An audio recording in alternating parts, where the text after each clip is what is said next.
Why don't we go ahead and get started here with session 5. Everyone could please take their seats. So following this session, we'll have the Noni Lowry oration, mini orals, and then the business meeting, so there's still a fair amount to cover. So we have 4 papers in this session. I ask the presenters to stay on time so that we have plenty of time for discussion. We can go ahead and get started with our first presentation today. It's presentation number 19, opioid-free anesthesia, to be presented by Dr. Clarissa Hoffman from the University of Texas.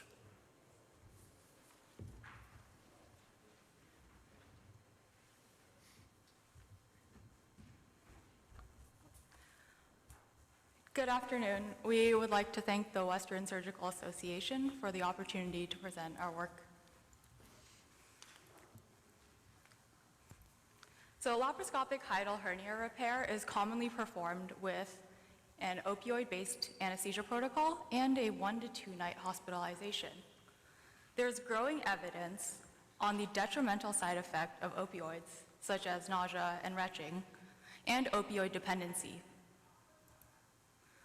Our aim was to compare the feasibility and short-term outcomes of same-day surgery laparoscopic hiatal hernia repair with an opioid-based anesthesia protocol and an opioid-free anesthesia protocol. The opioid-free anesthesia protocol was devised to prevent side effects of opioids, such as nausea and retching, improve outcomes of hiatal hernia repair, and decrease dependency. Opioid-based anesthesia protocol is based on the usage of fentanyl, which is a synthetic opioid, and sevoflurane gas, which are both associated with side effects of nausea and retching. In the opioid-free anesthesia protocol, we replace fentanyl with Precedex, ketamine, and its adjuncts, esmolol and magnesium, for pain control with the aim to decrease postoperative nausea and retching. We conducted a retrospective review of all patients who underwent laparoscopic hiatal hernia repair at our institution over a 3-year period. All procedures were performed by a single surgical and anesthesia team. Outcomes were assessed by perioperative nausea, retching, perioperative pain, need for opioid pain medication after discharge, number of patients returning home on the same day, and postoperative ER revisits and readmissions. Pharmacy costs were also compared. Same-day surgery was performed in all elective cases in patients less than 75 with ASA 2 to 3, type 1 to 3 hiatal hernia, and type 4 without 100% intrathoracic stomach. Observation was defined as 1 night hospitalization and inpatient as 2 nights or more. Over a period of 3 years, there were 301 laparoscopic hiatal hernia repairs. We excluded all reoperative cases. 244 primary repairs were included. Opioid-based anesthesia was performed in 78.3% and opioid-free in 21.7%. There was no difference in age, gender, BMI, ASA, and hiatal hernia size and type between the 2 groups. Out of all 244 procedures, toupee fundoplication was performed in 175 and fundopexy in 46. Overall, there were more toupee fundoplications in the opioid-based anesthesia group and more fundopexies in the opioid-free anesthesia group. There was no difference in operative time. Comparing overall toupee versus fundopexy, patients with fundopexy were older, had higher ASA, and more complex hernias with longer operative time. There was no difference between number of patients requiring opioid pain medication, morphine milligram equivalents, median pain score, and pain score prior to discharge between the 2 groups. Nausea and retching were seen in 29.3% in the opioid-based anesthesia group and 15.1% in the opioid-free anesthesia group. Same-day surgery was planned in 157 patients and performed in 107. There were significantly higher numbers of same-day surgery in the opioid-free anesthesia group. Overall, length of stay was shorter in the opioid-free anesthesia group, with more same-day surgeries. Same-day surgery was performed in 107 patients, 74 in the opioid-based anesthesia group and 33 in the opioid-free anesthesia group. There was no difference in gender, BMI, ASA, and hiatal hernia size between the two groups. Patients in the opioid-free anesthesia group were older and had more type 3 and 4 hiatal hernias. There was no difference in operative time. There were more two-pay fundoplications performed as same-day surgery in the opioid-based anesthesia group, and more fundopexies performed as same-day surgery in the opioid-free anesthesia group. Out of 107 same-day surgeries, two-pay was performed in 79, and fundopexy in 14. Patients who were discharged on the same day and had undergone a fundopexy were older, had higher ASA, and more complex hernias. There was no significant difference in operative time. For patients planned and performed as same-day surgery, there was no difference between number of patients requiring opioid pain medication, morphine milligram equivalents, median pain score, and pain score prior to discharge. Nausea and retching were seen in 36.5% in the opioid-based anesthesia group and 18.2% in the opioid-free anesthesia group. Same-day surgery was planned in 157 patients and not performed in 50. There were significantly fewer patients transitioned from same-day surgery to observation or transition to inpatient in the opioid-free anesthesia group. For patients who were transitioned to observation or inpatient, there was no difference between number of patients requiring opioid pain medication, morphine milligram equivalents, median pain score, and pain score prior to discharge. Nausea and retching were seen in 22.9% in the opioid-based anesthesia group, and none were seen in the opioid-free anesthesia group. Out of all patients planned as same-day surgery, abdominal pain was the reason for transition from same-day surgery to observation or inpatient in 21 patients. 20 were in the opioid-based anesthesia group and 1 in the opioid-free anesthesia group. Nausea and retching were the reason for transition for 19 patients, and all 19 were in the opioid-based anesthesia group. The direct pharmacy costs per patient were comparable between the two groups. There was no difference between number of ER visits or reason for ER visits between the opioid-based anesthesia group and the opioid-free anesthesia group. Likewise, there was no difference in the number of readmissions or the reason for readmission between the two groups. With opioid-based anesthesia, we routinely prescribed Tylenol 3 elixir for all patients. After opioid-free anesthesia was implemented, we only prescribed Tylenol 3 for severe pain or if requested by patients after discharge. Furthermore, in the last 6 months, only 31.3% of patients received opioid medication prescriptions following discharge. We conclude that opioid-free anesthesia increases the feasibility of same-day surgery and laparoscopic hiatal hernia repair, with less perioperative nausea and retching, comparable pain control and pharmacy costs, less post-discharge opioid prescription. Opioid-free anesthesia protocol facilitates same-day surgery in older patients with higher ASA and more complex hernias. We acknowledge the limitations of our study, including a lack of randomization and fewer patients in the opioid-free anesthesia group. Thank you.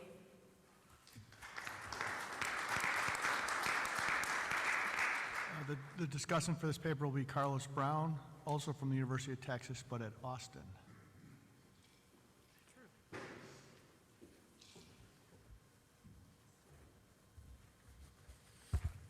Good afternoon. I'd like to thank the Western Surgical Association and the program committee for the privilege of the podium and the opportunity to discuss this innovative and provocative paper. I'd also like to congratulate Ms. Hoffman and Dr. Banke for a timely, well-written manuscript as well as an excellent presentation. Ms. Hoffman, Dr. Banke, and their colleagues at McGovern Medical School, University of Texas Health Science Center in Houston, set out to study the same-day surgery process for patients undergoing laparoscopic hiatal hernia surgery after introducing an opioid-free anesthetic program. This is an exciting advance to improve the care of this patient population and continues to push the envelope for same-day surgery procedures. I have several comments and questions for the authors. Number one, though you show improvements in same-day surgery outcomes for patients who received opioid-free anesthesia, it is unclear whether the opioid-free anesthesia was independently associated with these improved outcomes or if there were other factors at play.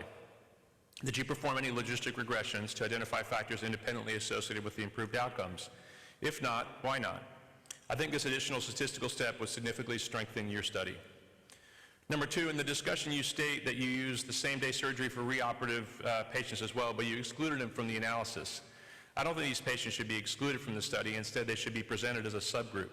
Do you have the outcomes for opioid-free anesthesia in the reoperative group? And finally, has your institution introduced opioid-free anesthesia to any other parts of your practice or for any other operations? Once again, I'd like to thank Ms. Hoffman, Dr. Banke, and their colleagues on an excellent study that is sure to change the landscape for hiatal hernia surgery outcomes. Thank you.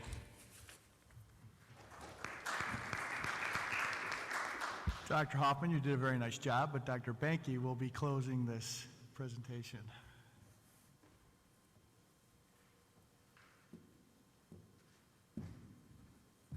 Thank you, Dr. Brown.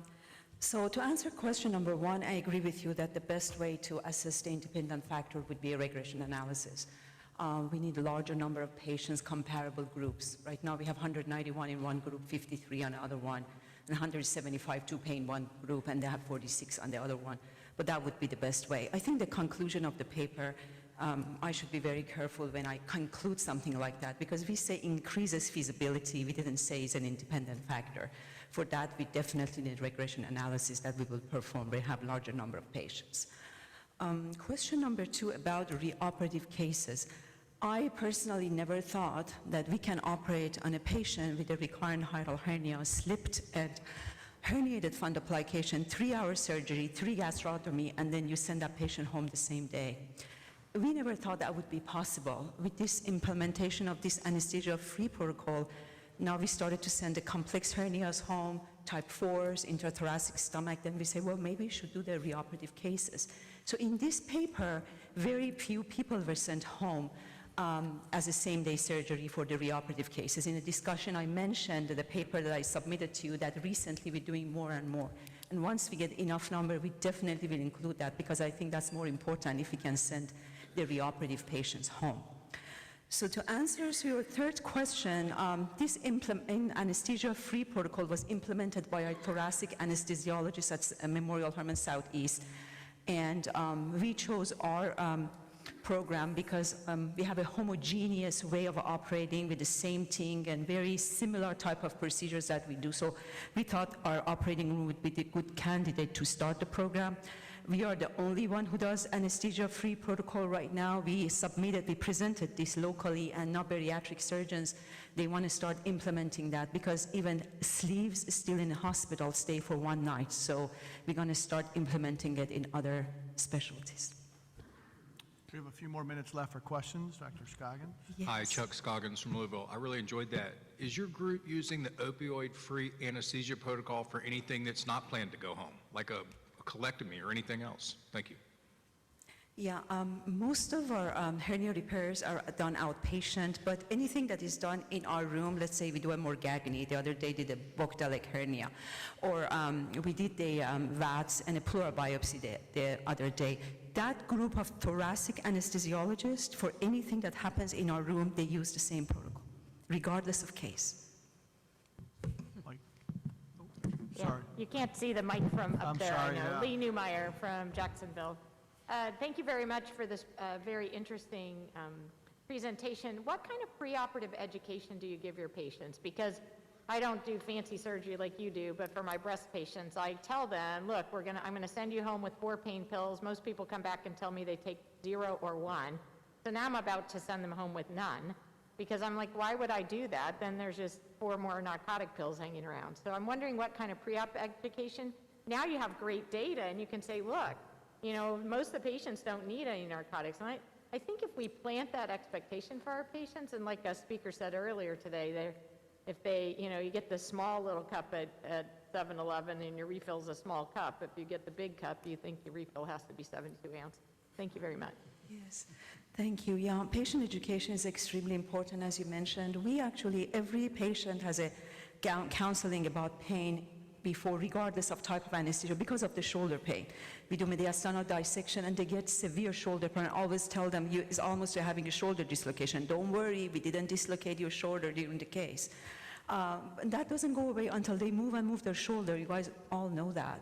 And I don't think any type of anesthesia will change that. Only time will change that. But we have specific counseling about the pain, and we have shown them if they just get Tylenol liquid, Motrin liquid, and move, and it will get better. We really don't think the opioids important, especially right now. It's only 30% of patients get it. Before it was 100%, and I personally wasn't aware of a detrimental effect of this medication until this study came out and our anesthesiologist educated us. Mike Ujiki, North Shore. Well presented, by the way, and thank you for bringing this to the association. COVID forced us to start thinking about ways that we could get patients in and out of the hospital quicker.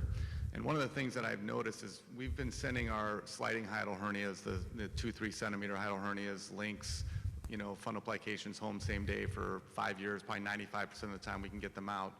We tried doing that with our paras, and it was a struggle to get a lot of them out same day. And as you know, most of it is the referred pain in the shoulder and the chest pain. And so I'm very curious about your data where if you would think about opioid as causing nausea as a reason to stay in the hospital, that I would get. But even in your own data, it was pain that was the most common reason that someone did not go home same day. So is there something about the regimen, the non-opioid regimen, that's maybe better at treating the pain, that you're able to get these large paraesophageal hernias out same day? Is something that we can learn from that? Because we really struggled to get the paras out same day, and you're able to do it, not with everybody, but you were able to do it more than most would think. So any recommendations that you would give?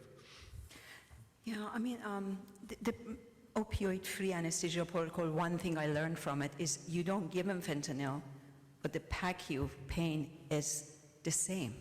You would think that the pain would be much worse if they don't give them fentanyl. We were surprised to show that pain score, MME, everything was similar despite not giving the opioid. That's one thing I learned from it.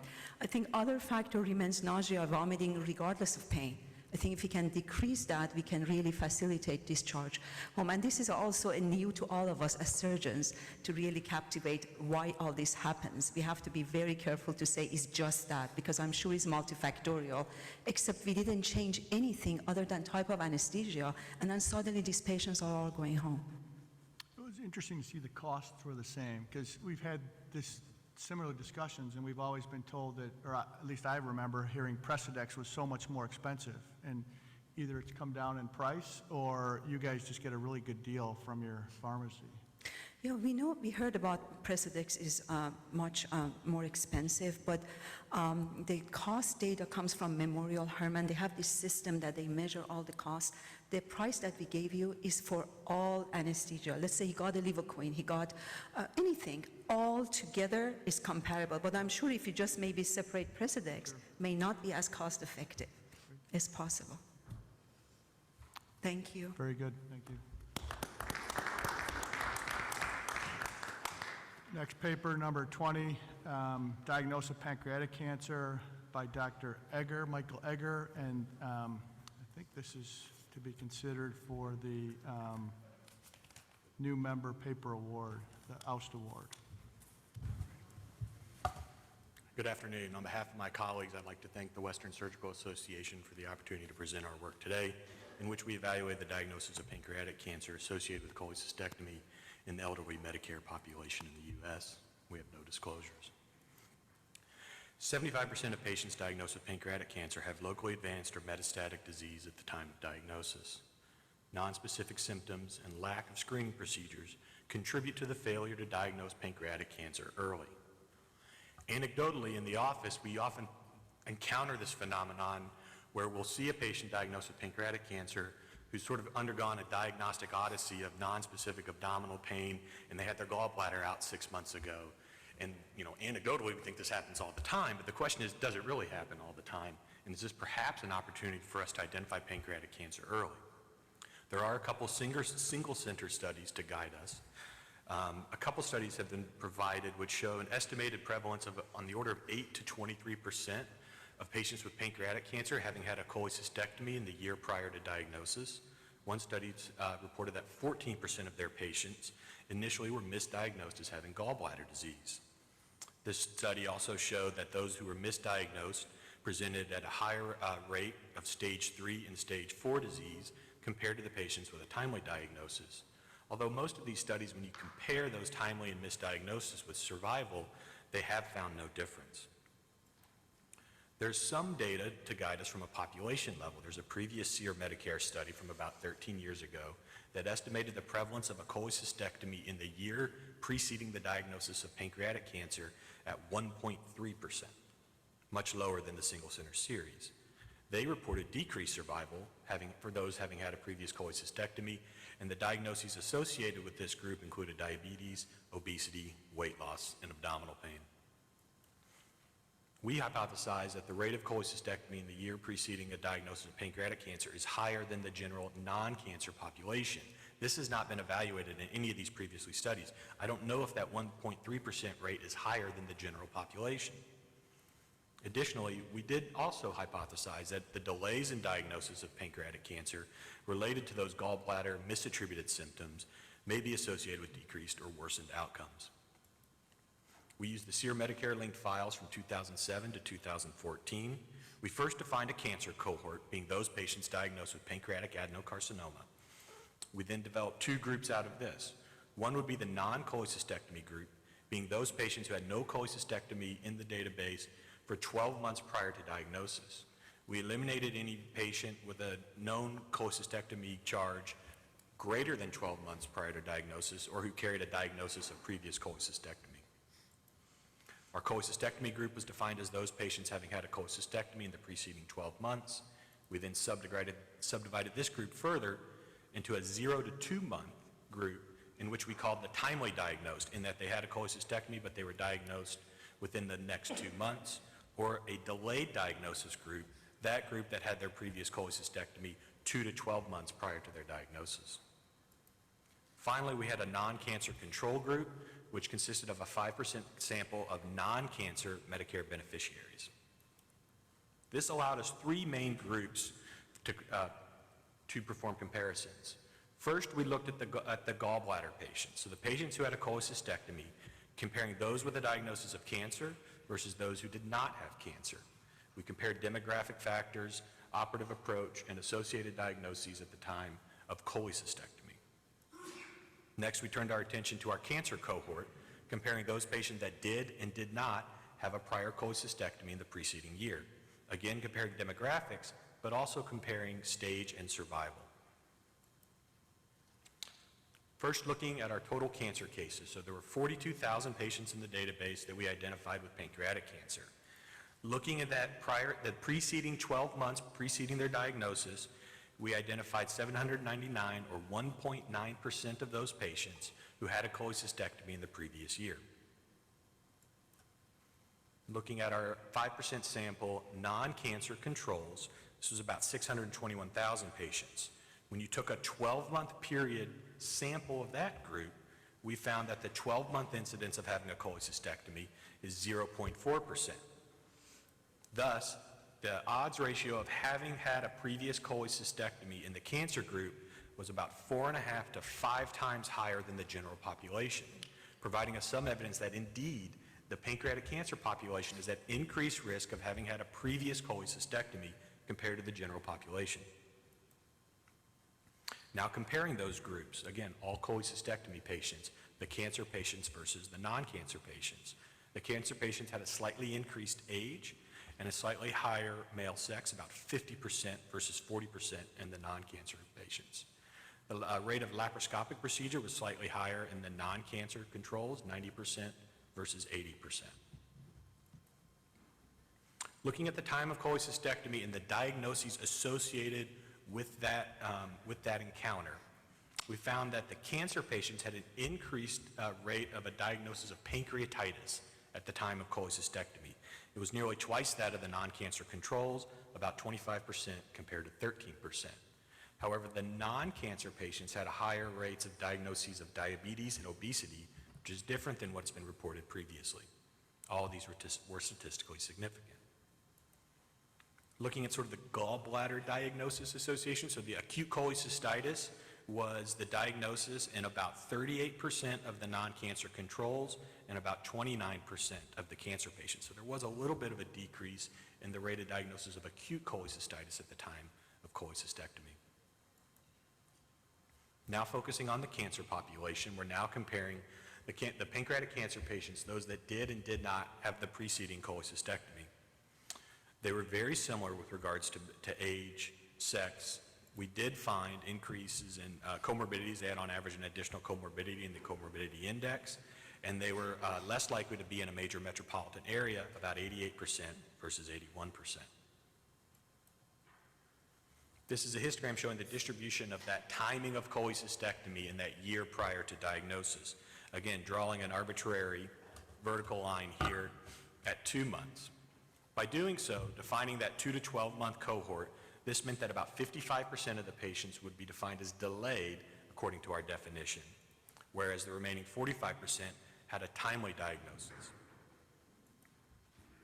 Comparing the timely versus delayed patients, we found that the age, sex, comorbidities, race, and and whether they lived in a major metropolitan area were no different between those two groups. We did try to evaluate whether they had any procedure code for cross-sectional imaging, defined as either a CT scan or an MRI, around the time of cholecystectomy. Again, trying to figure out if we can identify who these patients are. We found that there was an increased incidence or rate of having cross-sectional imaging around the time of cholecystectomy for the timely diagnosed group. However, I'll point out that the delayed diagnosis patients still had cross-sectional imaging about 20% of the time. In those patients at that point, presumably, the malignancy was radiographically occult. Now looking at oncologic measures, again, we're now comparing the delayed versus the timely group. We found that the rate of localized disease in the timely diagnosed group was about 12%, and the delayed group was about 8%, and these were not statistically significantly different. Ultimately, the percentage of patients who went on to subsequent resection was essentially right at the same, right about 15.5%. We now sort of lay in our non-cholecystectomy control, so these are just the pancreatic cancer patients who had no previous cholecystectomy diagnosis. We see here that the rates of localized disease were sort of right in the middle there between the two, and the rates of subsequent resection were no different. Finally, looking at survival, this is overall survival comparing the timely versus delayed cholecystectomy group. No difference in median overall survival, on the order of 6.5 months for either group. Taking that delayed group and then comparing them to that no previous cholecystectomy control group, again, we found no difference in median overall survival, on the order of 6.2 to 6.4 months. So in conclusions, we did confirm that indeed patients with pancreatic cancer were 4.5 to 5 times more likely to have had a cholecystectomy in the year prior to diagnosis than the general non-cancer population. We did identify a few risk factors associated with subsequent pancreatic cancer at the time of cholecystectomy, namely pancreatitis. However, the delays in diagnosis of pancreatic cancer associated with this did not seem to affect outcomes, including resection rate or survival. Again, I'd like to thank the Western Surgical for the opportunity to present today. Thank you very much. This paper will be discussed by Hop Tran Cao from MD Anderson. Good afternoon. Thank you very much to the Western for the opportunity to review this paper, and Dr. Eggers for your excellent presentation. Your work here seeks to identify a potential opportunity for early detection of pancreatic cancer, which we all understand, if was possible, would translate to a survival benefit for patients. And the question you explore here is whether some patients with pancreatic cancer may have been misdiagnosed as having a gallbladder pathology in the lead up to their diagnosis, and if so, can we identify them? Although this is a noble pursuit, as you yourself recognize, it's a nearly impossible task. In particular, I want to point out, you're working from the back end, looking at patients who had pancreatic cancer, and even then you only found a 2% rate of those patients having had a cholecystectomy.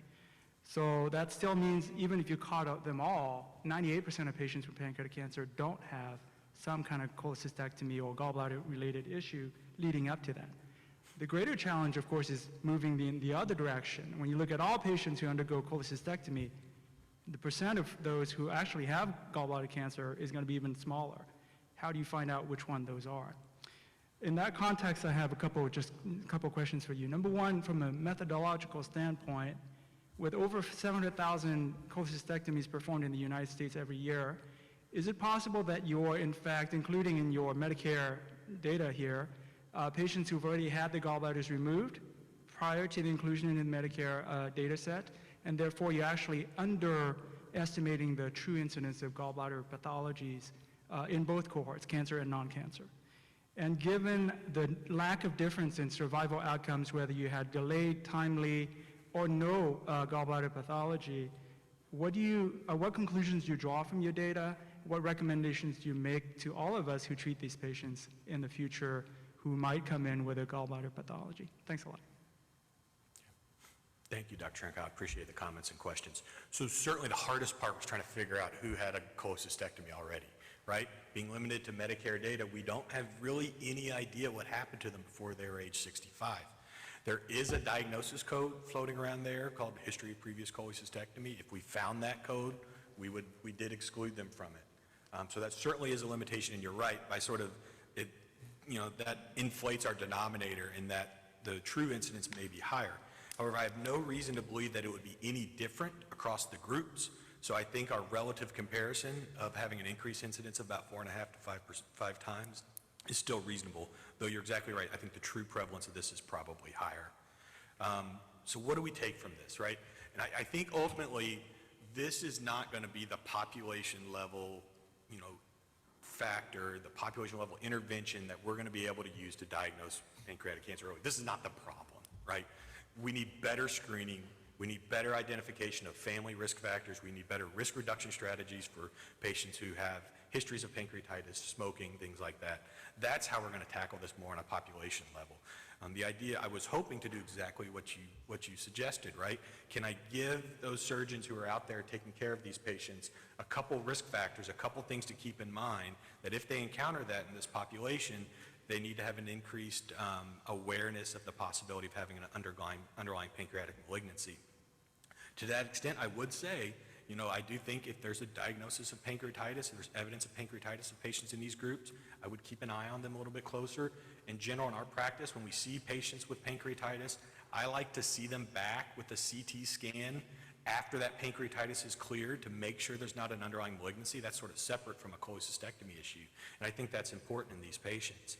And then, of course, there are all the other things that are not going to be in this data set that we need to think about. Weight loss, family history, risk factors, things like that. Those are the things that should heighten the awareness of the alert general surgeon that their patient may be harboring an occult pancreatic malignancy. They just don't get better after that operation. I would worry about that. All right. Dean, thank you. Mike Demur, Newport Beach. I haven't thinking, I don't know the answer, but what is the prevalence of gallstones in patients with pancreatic cancer? I mean, you take their gallbladder out. So really, is it an error in diagnosis, and the denominator may be larger than people who had cholecystitis? So if it's just asymptomatic gallstones, and then it's an error in diagnosis, the pain they're having is pancreatic cancer, but you're attributing it to the gallbladder. So then maybe you can select patients out based on other risk factors. They're older, so maybe they're not, somebody would be a prototypical patient you might expect to have gallbladder disease, but the weight loss, recent onset diabetes, some of these other risk factors that we talk about. I think that's a good point. When I started off with this project, one of the things I wanted to look at was, could we figure out if, perhaps those patients being diagnosed with acalculous cholecystitis, was that kind of a risk factor, right? If they're getting their gallbladder out not for stones, maybe are those the patients who are at increased risk? The problem is there's not really a diagnosis to capture that. There's not a diagnosis code to capture that. Whether the incidence of cholelithiasis is higher in gallbladder cancer patients or pancreatic cancer patients, I don't know the answer. It'd be interesting to find out. Yes, I think you indicated that of those patients who had cancer associated with gallstone disease, that 20% had cross-sectional imaging? I think Yes, I sir. remember that number. So I guess the question is, that cross-sectional imaging, in retrospect, show cancer. And I guess the issue should be, what guidelines should we use in older patients presenting with what we think is gallstone disease for whether or not they should get cross-sectional imaging? And if so, is that imaging helpful? We can't tell the findings of the radiographic procedures based on these data. We only know whether there was a charge for having cross-sectional imaging. Again, that was in the delayed group, so they weren't diagnosed with a pancreatic cancer for at least 2 months after that scan. So I would give them the benefit of the doubt and presume that it was radiographically occult at the time. I think my indications for cross-sectional imaging in somebody who presents with what you believe is gallbladder disease is, atypical symptoms. I would say pancreatitis, weight loss, general malaise, and of course in the background, these are non-jaundice patients presumably, right? Anybody with sort of signs and symptoms of obstructive jaundice would certainly warrant cross-sectional imaging. Good night, UND. I just had a parallel question in terms of if you've looked at patients with pancreatitis, specifically in this group with cholelithiasis. And just because many of these patients, they may actually have a symptomatic IPMN, et cetera, that later gets diagnosed. Right. So I think it's, we should look at that and break that down. Again, there's not a diagnosis code for we could find cholelithiasis. We could find cholelithiasis. We would not be able to find whether they had cholecystitis related to gallstone disease or not. But I think that's a good point to try to find that intersection between pancreatitis and cholelithiasis. I'm sorry? Pancreatitis, yes. Yeah. Very good, thank you. Again, Dr. Eggers is a new member, so congratulations. The next person is Dr. McDermott to present paper number 21, the impact of clinician linkages on unequal access with colleagues from Georgetown University.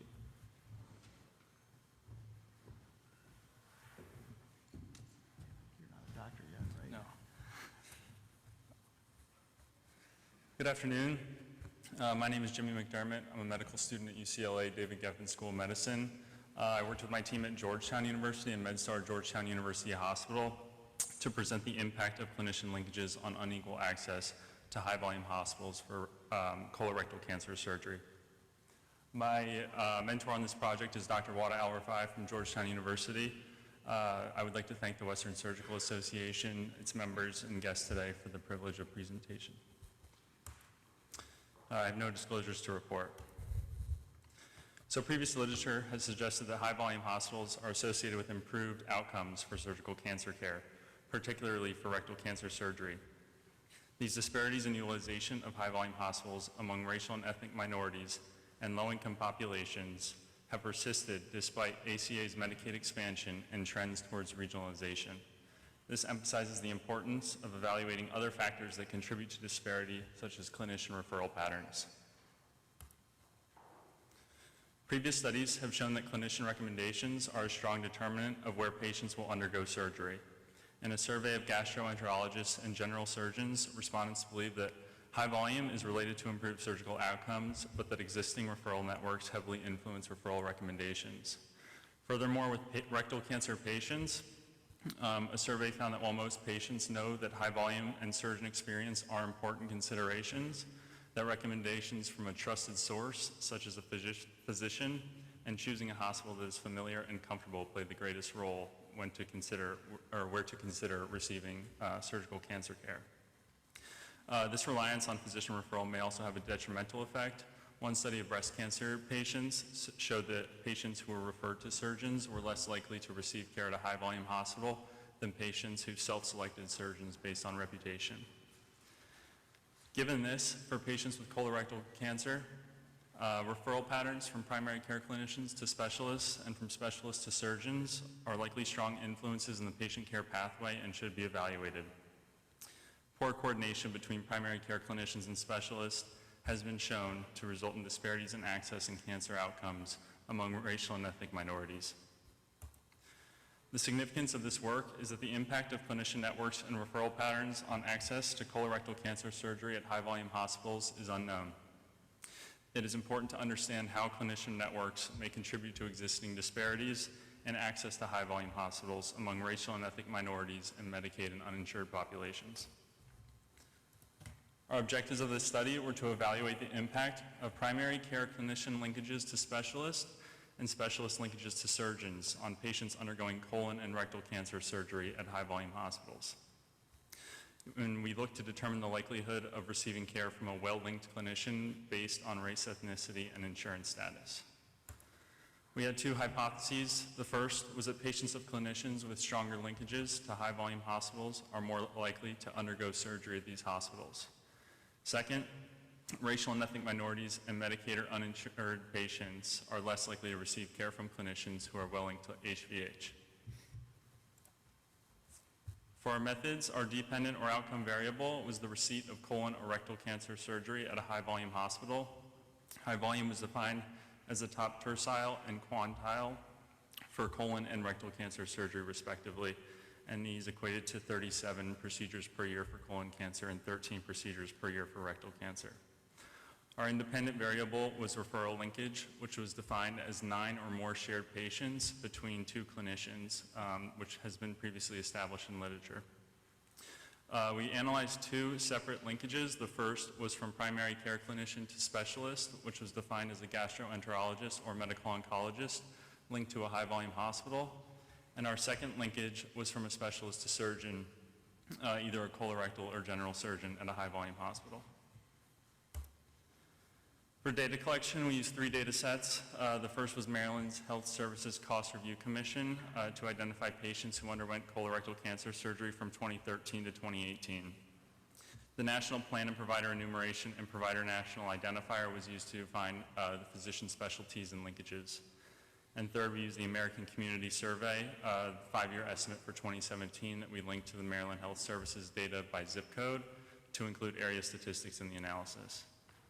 We used simple and multivariate logistical regression to look at the adjusted odds ratio for one, having a clinician with referral links, and 2, receiving colon or rectal cancer surgery at a high-volume hospital. As we get into our results, for the overall demographics, in blue we have our colon cancer cohort. So for patients with colon cancer, the majority were over the age of 65, of white race, and Medicare insured. And you can see for rectal cancer patients, the majority were over the age of 65, of white race, and had commercial insurance. During the study period, about 1/3 of both colon and rectal cancer surgeries were performed at high-volume hospitals. And high-volume thresholds were met by 4 hospitals for colon cancer and 3 hospitals for rectal cancer. Here we can see referral linkages and the unadjusted odds of undergoing colon or rectal cancer surgery at a high-volume hospital. So again, colon cancer surgery in blue. When examining referral links as a dichotomous indicator, so with patients who had 1 or more referral link to a high-volume clinician, unadjusted odds show that patients who had a PC clinician with a referral link to a specialist were 4 times more likely to undergo surgery at a high-volume hospital. Colon cancer patients who had a referral linkage from a specialist to a surgeon were 10 times more likely to undergo surgery at a high-volume hospital. Patients for the rectal cancer surgery, patients who had a PC clinician that was connected to a specialist at a high-volume hospital were almost 6 times more likely to undergo surgery at high-volume hospitals, and patients who had a specialist connected to a surgeon at a high-volume hospital were nearly 19 times more likely to undergo rectal cancer surgery at HVH. On this slide, we have our referral linkages and the adjusted odds of undergoing colon or rectal cancer surgery at a high-volume hospital. This data was adjusted for patients' demographics, zip code, and linkage status. Here we're examining the referral links as a continuous variable. So for every additional referral link between a PC clinician and a specialist connected to HVH, there was a 12% increased likelihood of receiving colon cancer surgery at a high-volume hospital. For every additional referral link between specialist to surgeon, there was a 28% increased likelihood of receiving colon cancer surgery at a high-volume hospital. And it was a similar story for our rectal cancer group. For every additional referral link between a primary care clinician and a specialist connected to a high-volume hospital, there was a 14% increased likelihood of receiving rectal cancer surgery.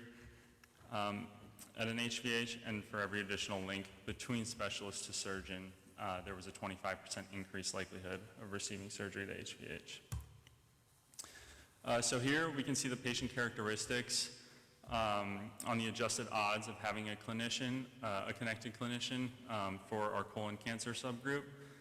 So for colon cancer patients, there was a decreased odds of seeing a clinician with referral linkages to high volume hospitals among patients over the age of 65, having a PC clinician to specialist referral linkage in the middle column, and patients of other race having a referral linkage from specialist to surgeon at high volume hospital. Here we also saw non-significant downtrends for female patients and Medicaid and uninsured and Medicare patients, which may be sample size related. On this slide, we're seeing similar data for our rectal cancer cohort. So the adjusted odds of having a clinician with referral linkages for rectal cancer. We saw decreased odds of having a PC clinician with referral linkages to specialists among patients over the age of 65 and patients of female sex.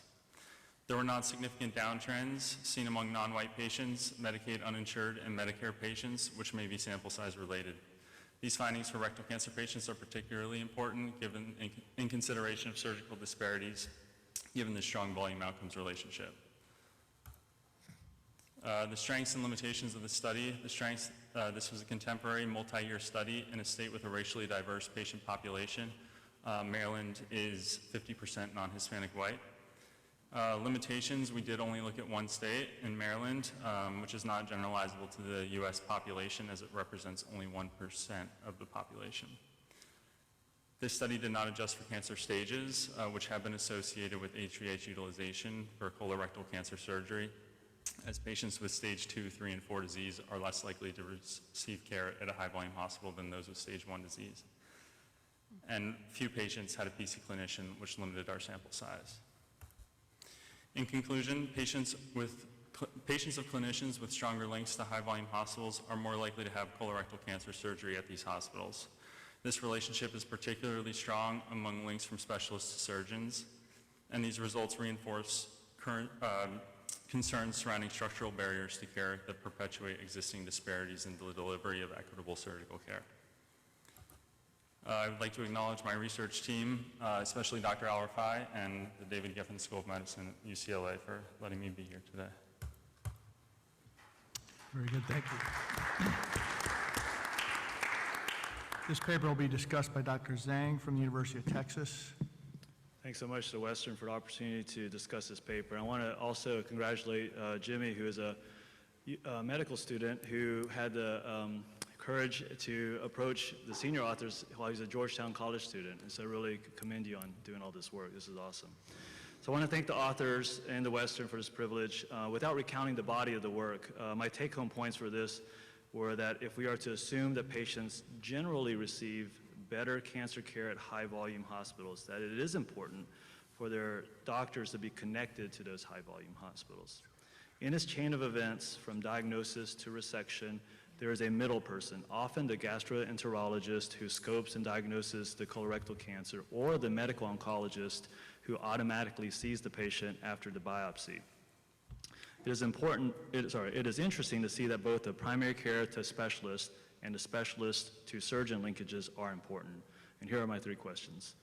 What is more important, the primary care to specialist connection or the specialist to surgeon linkage? Because if we had to pick one to target, which one should we really target?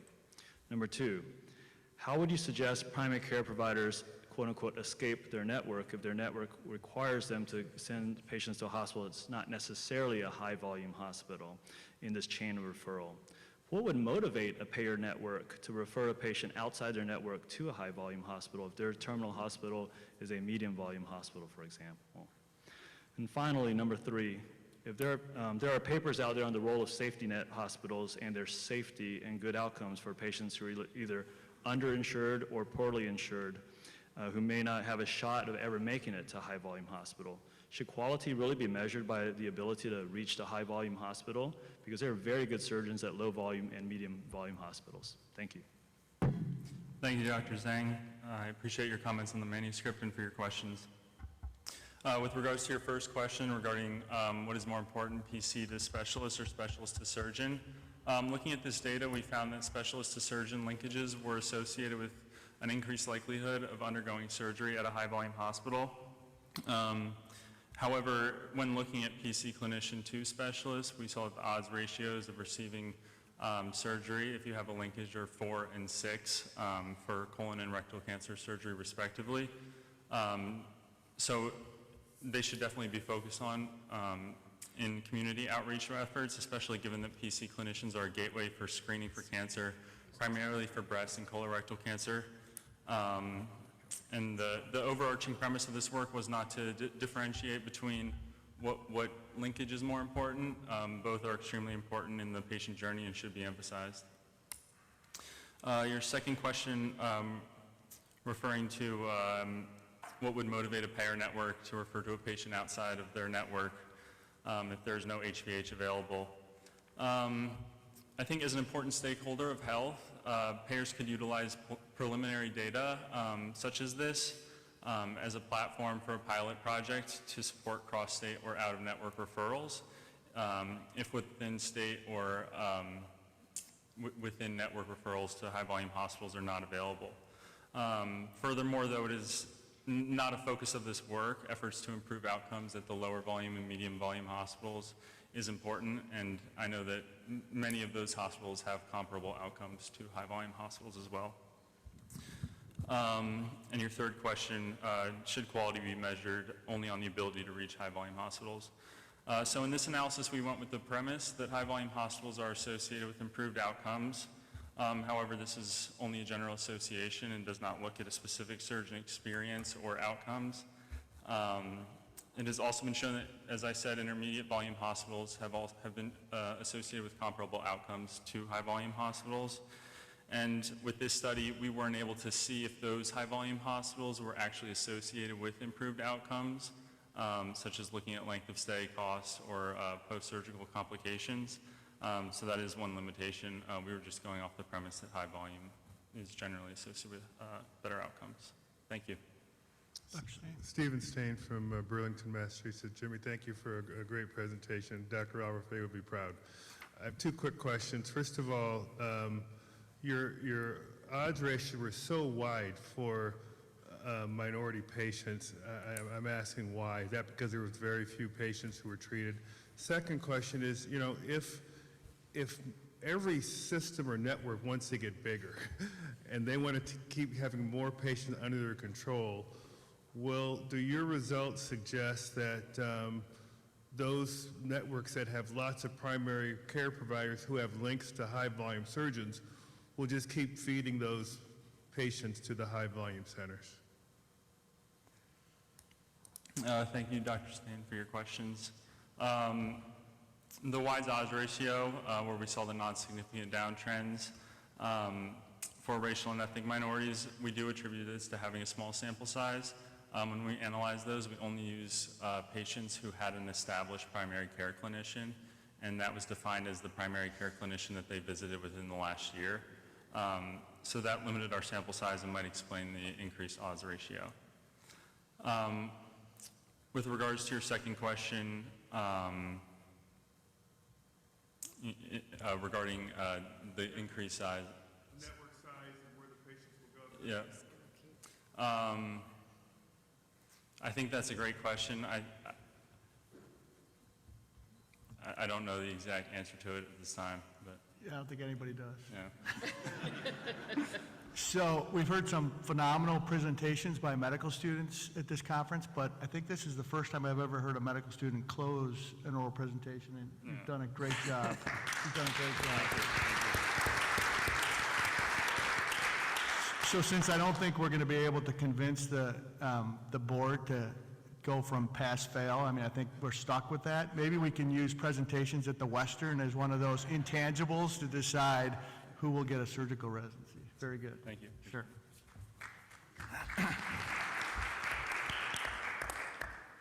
The last paper in this session, number 22, comparison between sporadic and multiple endocrine neoplasia. Presenter, Dr. Allah Saddah from Mayo Clinic, Rochester.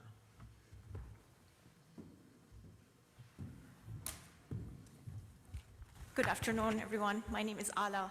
I'm one of the Chief General Surgery resident at Mayo Clinic, and I'm going to be the next year endocrine surgery fellow at Mayo. Thank you for giving me the opportunity to present. We don't have anything to disclose. Insulinoma is the most common type of functional pancreatic neuroendocrine tumor overall, and it's the second most common type of functional pancreatic neuroendocrine tumor in patients with multiple endocrine neoplasia type 1, or also known as MEN1 syndrome. The differences between sporadic versus MEN1 associated insulinoma are not well described. Therefore, we looked at our institutional experience with this rare disease to compare patient demographics, neoplasm characteristics, presentations, and outcomes between patients with sporadic and MEN1 insulinoma.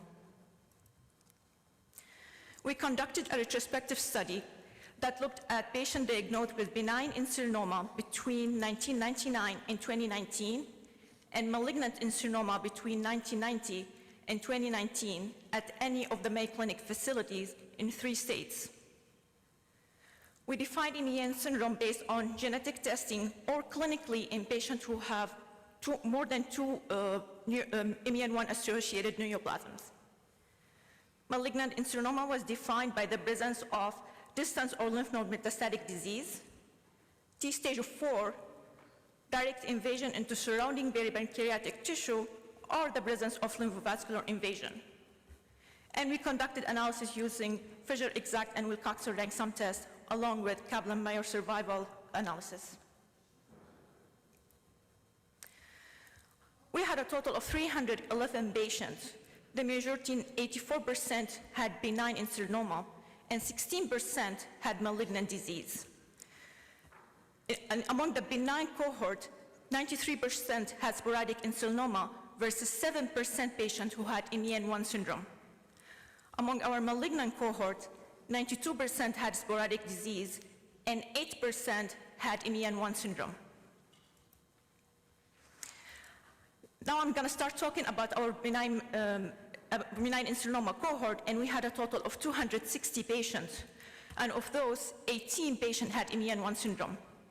When we compare patient demographics, we found that MEN1 patients tend to present with benign insulinoma at relatively younger age compared to sporadic disease. The median age for MEN1 patients was 38 years compared to 52 years in patients with sporadic insulinoma. We didn't find a difference in patient sex between MEN1 versus sporadic benign insulinoma patients. In terms of tumor characteristics, we didn't find a difference between both groups in terms of tumor grade or Ki-67. We found a difference in tumor distribution in different parts of the pancreas. And as we can see in the table, about 17% of patients with MEN1 syndrome had concurrent tumors on different parts of the pancreas, compared to around 2% in the sporadic group. In terms of presenting laboratory workup, there was no difference in benign MEN1 versus sporadic insulinoma in the presenting workup, including neither glucose levels, insulin, pre-insulin, C-peptide, and beta-hydroxybutyrate. Overall, 93% of all our benign cohort had resection, and that represents 94% of patients with sporadic insulinoma versus 78% in patients with MEN1 benign insulinoma.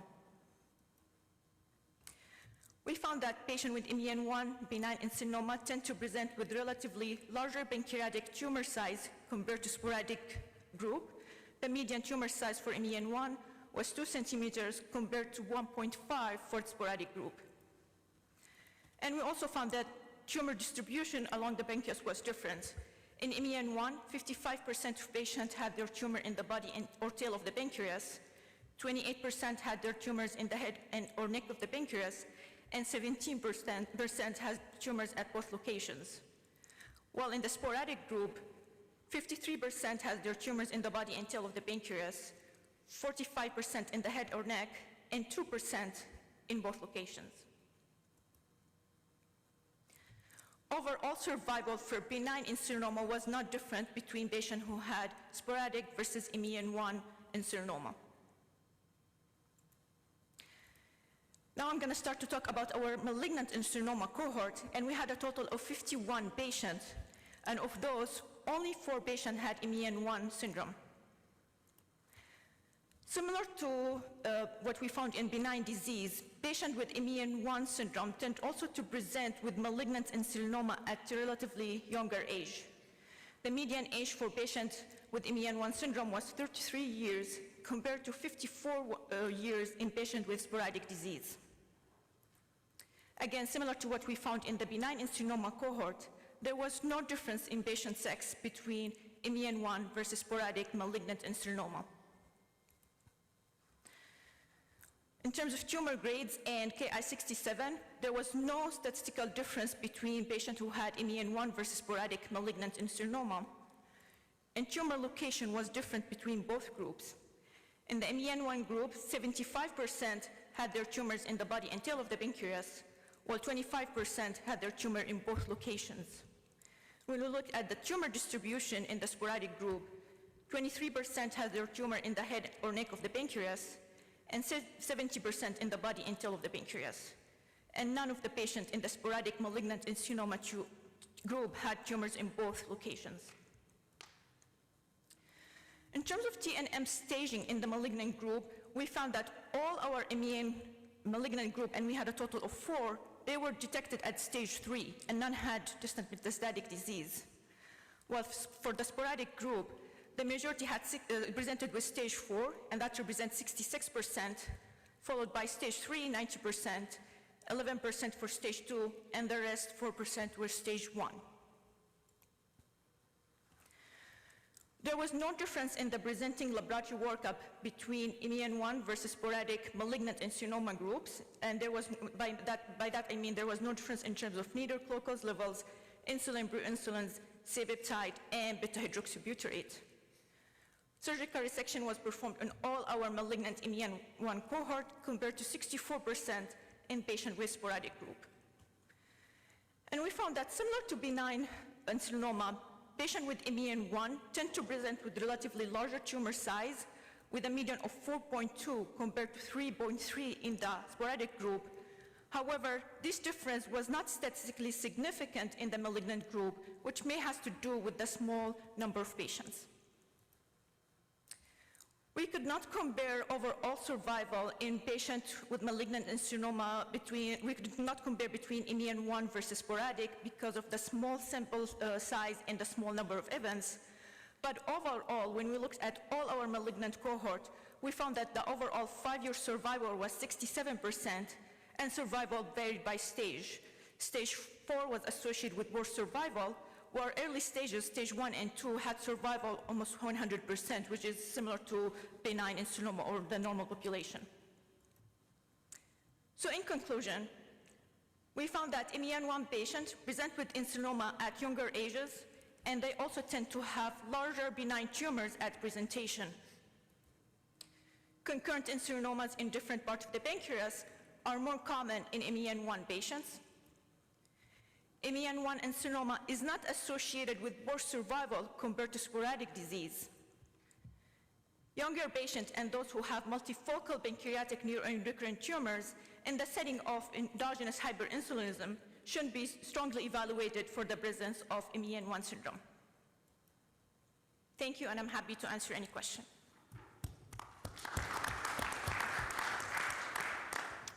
Invited to discuss for this paper is Mike DeMure from the Hoag Family Cancer Institute in California. I wish to thank WSA and Dr. Sada for the opportunity to discuss this paper, which he shared with me prior to the meeting. I won't review all the findings, but rather the topic is interesting of MEN1 insulinomas to me because I presented a paper when I was a fellow in the AES in 1991. So at that time, the conclusion was you should do a distal pancreatectomy and enucleate any tumors in the head of the pancreas. This procedure became known as the Norm Thompson procedure. I have a couple questions, though. In the age of germline genetics, could it be possible that the earlier detection of insulinomas is a detection bias because you're screening for patients? We know that delayed diagnosis in sporadic insulinomas is common as patients are often diagnosed with psychiatric disorders or other conditions. Additionally, in 1991, a paper from the same institution led by John Service at Mayo showed that the median age range of these patients the median age is 47, ranging from 8 to 82 years. So patients were as young as 8 years of age, but you don't seem to have any young patients. So as the referral patterns changed, as the disease changed, can you speculate why patients, young patients with insulinomas are not being seen at the Mayo Clinic? In your study, you had different study periods for sporadic insulinomas, 1999 to 2019, but for MEN1 associated insulinomas, it was 1999 to 2019. You also could give us a few more details in terms of pathology.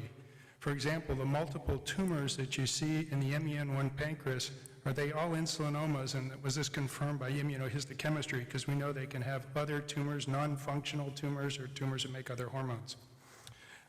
Lastly, could you discuss what the operation of choice is?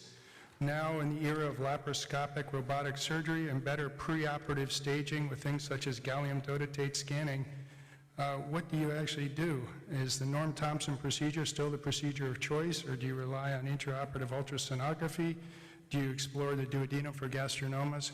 What do you do in the operating room? So thank you very much for the opportunity to discuss your paper. Dr. Leiden must feel, since you're a chief resident, you're capable of closing this paper. Well, I want to thank Western Surgical Association for giving us the opportunity to present, and also Dr. Imran for discussing our paper. For your first question about potential that MEN1 patients are diagnosed early or more likely with insulinoma, I agree with you. I think that there might be bias in diagnosing this patient early, since they sometimes have have routine screening images for pancreatic neuroendocrine tumor. And also, when they develop symptoms of hypoglycemia, they are more likely to be suspected to have the disease. Unfortunately, the delayed diagnosis of insulinoma continues to be a problem, and we looked at time delay between onset of symptoms till time of diagnosis, and we found that the median time has not changed compared to what was previously published by the Mayo Clinic in 1990, and it continues to be around 2 years. Having said that, in our current cohort, we found that almost all MEN1 patients were diagnosed within 2 to 3 years from onset of symptoms, while patients with sporadic insulinoma, it took longer to diagnose them, and some patients were not even diagnosed within 5 years, and it takes 5 years or more to reach the final diagnosis due to multiple factors. About your question from the age range, our youngest patient in this cohort was 13 years old, and in the previous study that was published by the Mayo Clinic and looked at insulinoma over 60 years period, the youngest patient was 8 years old. I don't believe the age, the disease itself has changed, even though it's hard to tell since it's a relatively rare disease. I think overall from pediatric literature about insulinoma, the median age is around 12 to 13 years old, and that has not changed over time. I think the difference in the age range in our studies may be just due to outliers. And then your question about the staining. So we do immunohistochemistry staining, but it's not routinely performed, and not every patient in our cohort had the staining, and we don't rely much on it in terms of operative planning, just because we usually have the results back on the final pathology when the surgery is done. To answer your question on how we can assure that we are resecting the insulinoma and not another non-functional pancreatic neuroendocrine tumor in the setting of MEN1, we strongly rely on the selective calcium stimulation test to at least help guide us to the segment of the pancreas that is responsible for the hyperinsulinism.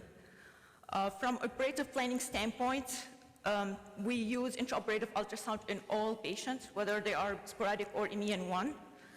I think there is still a role for manual palpation, but now with the presence of the D2T scanning, the role is becoming less important, as these tests are very sensitive, and even not only for insulinoma, even for small gastrinoma tumors in the duodenal wall, we can see these tumors. So I think nowadays we will prefer a minimally invasive approach even if we have to not be able to do the manual palpation. From exploring the duodenum standpoint, for gastrinoma, we don't routinely do it unless there's a clinical suspicion or like clinical concern for gastrinoma before surgery. But if we only like going for to resect an insulinoma in one patient and there's no concern for gastrinoma, we don't routinely explore the duodenum. Terry Larimore, LSU Shreveport. I want to congratulate you on a great presentation and a lot of information. You have the opportunity to have a huge experience with these very rare patients, and we have a lot to learn from the data you've presented. As with my genetics background, I can't help but recognize that your principal findings, the fact that these tumors occur earlier and that they're multiple in the pancreas, is in keeping with Knutson's two-hit hypothesis, which is a mathematical model based on hereditary retinoblastoma that was first worked out for the classic tumor suppressor gene. So it's the finding we expect is that these tumors would occur earlier compared to sporadic tumors and also be multifocal. And then, and this point was brought up by Dr. Demir, and you've partially answered it or addressed it, but I would, some caution about the statement. One of your conclusions is that the tumors in MEN1 are larger. I think we have to be careful to know which tumor is the functional tumor, as you've said, because these patients can have multiple tumors. Sometimes the largest one is non-functional, and the insulinoma is a smaller tumor. I know that you mentioned that you use selective arteriography to determine which is the functional tumor, and this time period would span all of the time period where selective arteriography was used. But in the absence of having either that data or immunohistochemistry, IHC, to prove that it's insulinoma, I would just wonder if those are actually the larger tumors. And then the final question is a very simple one. Why did you include T4 tumors as malignant tumors? I agree with you. There's a potential bias that we might be including neuroendocrine tumors that are non-functional. And again, I want to mention that other than the selective calcium stimulation, the only way to know is the immunohistochemistry staining, which was performed in about 50% of our cases. Overall, I think in a lot of patients who had sporadic lesion in the setting of MEN1, they did not have the staining, but when there are more than one tumor, they had staining. But again, not every single patient with MEN1 and multifocal tumor had the staining. So there might be a potential error, as you mentioned.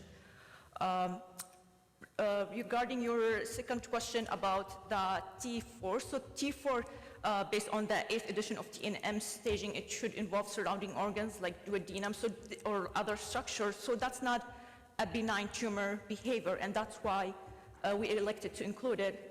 Having said that, and we looked at this in a different paper, when we looked at all malignant insulinoma cases, when we looked at patients who have local invasion versus distant metastatic disease, we found that from behavior standpoint and survival, the the patient with early stage malignant insulinoma had similar outcomes compared to benign insulinoma. Did I answer all your questions, Doctor? Did I forget any of the question? Perfect, thank you. Thank you to all the presenters and discussants for keeping us on time. We have a couple minutes for people to stand up and stretch and position themselves better for our next lecture, which is Dr. Wren.